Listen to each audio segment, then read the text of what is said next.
Hello everyone, welcome back to my channel. Today in this video I'm going to show you how to fix YouTube sound not working on your Android phone. So let's begin our video. So first of all, what you need to do, you just need to open your phone settings and then scroll down,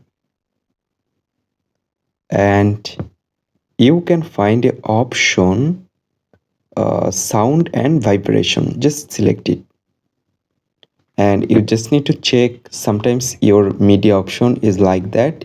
You just need to increase your media sound. So after you can see it's perfect, then let's back and open your apps.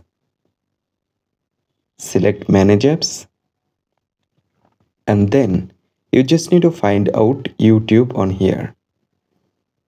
So here you can see this is YouTube. Just open it and then select clear data and select clear cache, then okay. So after doing all, I hope your problem will solved. So I hope you can understand. Thanks for watching this video.